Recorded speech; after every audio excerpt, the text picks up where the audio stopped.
This case is a perfect example of how small crimes can spiral into major consequences. Meet Miss Moeller, a woman accused of stealing a wallet from a disabled man and later disappearing off the map while on probation. The court gave her a chance at redemption, but she vanished for months, until the warrant brought her back. Today, the judge isn't just addressing a probation violation, he's confronting betrayal, dishonesty, and wasted mercy. Watch closely, because this courtroom is about to turn from calm to explosive in a matter of minutes. You're going to jail right now. You can go for 90 days if you'd like. You're going to jail right now. I don't want to argue about it. There's a consequence. Next matter we're going to address is People versus Tanya Marie Moeller. Ms. Moeller was charged with a larceny in this file, which is 23878SM. Let me click into this one. She was placed on probation, and her probation agent is Autumn Kiefer. She was charged with stealing a wallet containing $180 of cash that belonged to a Richard Roll. And she pled to that charge. We had some victim input, and the defendant was placed on a probation. Ms. Kiefer filed a probation violation petition alleging that she fell off a map, essentially, that she failed to report on a monthly basis. That petition was last June. The defendant did not appear for that hearing, and a bench warrant issued for her arrest. She got picked up a few weeks ago. She'd been in, I don't know where she was, but she was here. She'd been in jail in Calhoun County. She bonded out and then came here for her arraignment. She pled not guilty and asked to set the matter for a hearing. She's here with her original attorney, Jordan Harden. Your Honor, I was not the attorney in the underlying case. Oh, you weren't? No, I was not on a contract at that time. Oh, well, all right. You're counsel now. I don't know who was your original attorney. Do you remember who your original was? I didn't have one here. All right. Okay. Well, Ms. Harden, what does your client wish to do? Thank you, Your Honor. I did have a phone conference with my client a couple weeks ago, as she does live quite a distance away from Centerville and in the Mendon area. Discussing the allegations of petition, she is willing to make an admission today. All right. Let me put Ms. Strong in the break dancing room, and then we'll. Ms. Harden, I'm sorry I interrupted you. No, you're fine. The indication or the intention of my client today is that she's going to make an admission to the allegations in the petition, which was violation of Article 3, failing to report. Well, let's talk about that. Let's talk about the status report.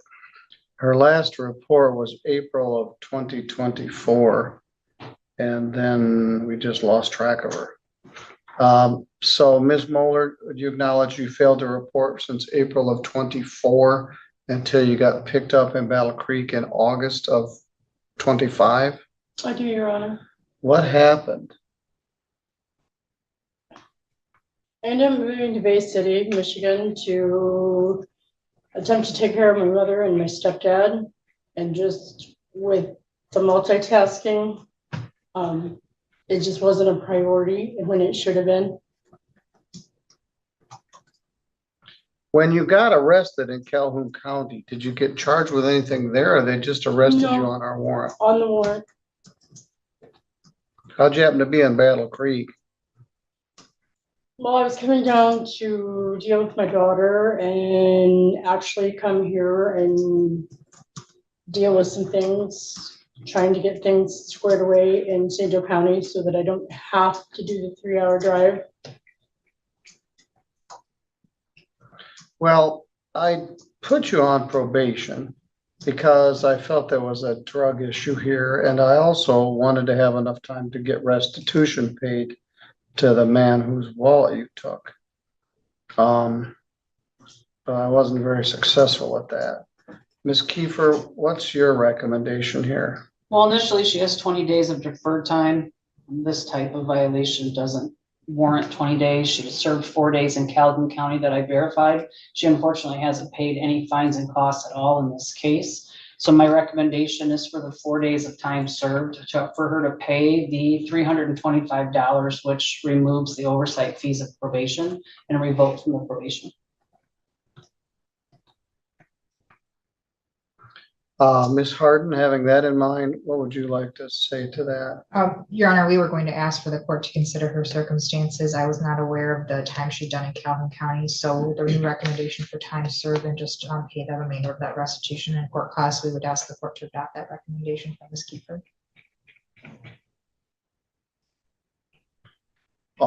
Ms. Canfield, do you have an opinion regarding this?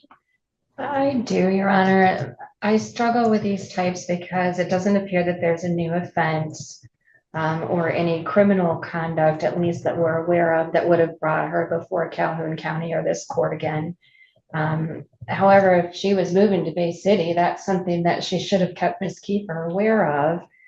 Probation could have potentially been transferred there if this court was willing to do so and they accepted, or perhaps even a phone report could have been arranged, but she didn't make effort to even comply in that regard. So here I understood she did 4 days and there's no new offenses, but when you just abscond and have to be picked up in order to come deal with things, I think that perhaps maybe a little bit more than the 4 days served is warranted for. Here's where the real weight of this case hits. What started as a probation check-in suddenly circles back to the original crime, stealing from a handicapped man. The judge's frustration makes sense. It wasn't just the theft of $180, but the indifference afterward, no restitution, no accountability, and no contact for over a year. Notice how he describes the victim losing, not just cash, but every piece of identification that's life-disrupting. And when the judge says he was offended from the get-go, that's not legal language, that's moral outrage. It's rare to see a judge express that kind of personal disappointment in open court. What do you think should intent or impact matter more when sentencing a case like this? Recovered. That's a huge pain to lose your driver's license, your credit cards, your social security information, your insurance. So they watched the footage and they saw you take his wallet.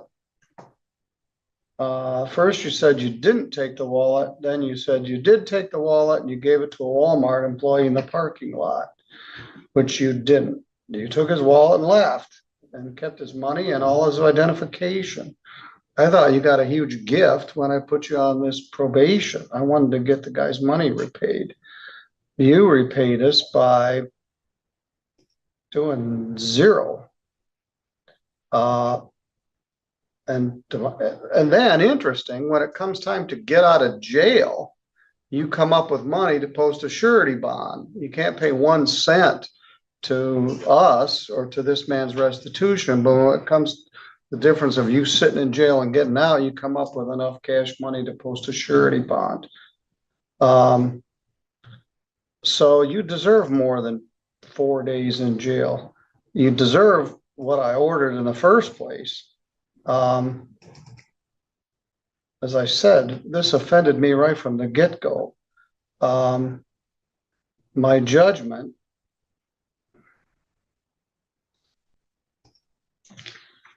was 6-month probation, 21 days minus 1, hanging 20 days over your head. You were supposed to pay restitution and court costs and other expenses, of which you paid none. I also barred you from Walmart for a year. So having said all that, what would you like to say to me? First, I apologize to the courts and probation for having life problems. As of September 9th or September 10th, I am now working. If my check deposited on Wednesday mornings, $200 would have already been paid, but it doesn't until after midnight. So I can't pay anything until tomorrow. All right, fair enough. Can you get his driver's license and social security card and his? Yeah, you threw somebody else under the bus. My son threw all that away, or I don't know what was happening to it after it got in his hands. Yes. But I pled guilty because I am the one that took it out of the court. The cart there at Walmart. Well, yeah, you did. Well, my son's also 39 years old at the time. Yeah, you've got very little responsibility for this. The more you say, the more I want to give you the balance of 21 days in jail. I would appreciate not, Your Honor. I have a Yes. mother and stepdad that I need to provide care for. Yes, I'm gonna order you spent 1 + 4, 10 days in jail, credit 5, leaving 5 days to serve. I'm waiving all your fines and costs except a $200 restitution. You're going to jail right now. I have, You can go for 90 days if you'd like. You're going to No, jail Your right Honor. now. I don't want to argue about it. I would There's a also, consequence. nope, I would just like to make a statement. I don't want to hear it. Thank you. You can go with the officer. Your Honor. There goes my job. There's a consequence Well, to our actions, and one just landed on you. I agree to that. Can you grab my belongings? And just like that, the gavel falls hard. Ms. Moeller is sentenced to 5 more days in jail, her probation revoked, and all fines waived except restitution to the victim. In the end, this wasn't about the money. It was about trust, integrity, and the consequences of taking second chances for granted. This courtroom reminds us that when compassion is met with neglect, justice always balances the scales. If you found this case as shocking as we did, make sure to hit that like button. Share your thoughts in the comments. Was the judge too harsh or completely justified? And don't forget to subscribe for more jaw-dropping courtroom breakdowns every week.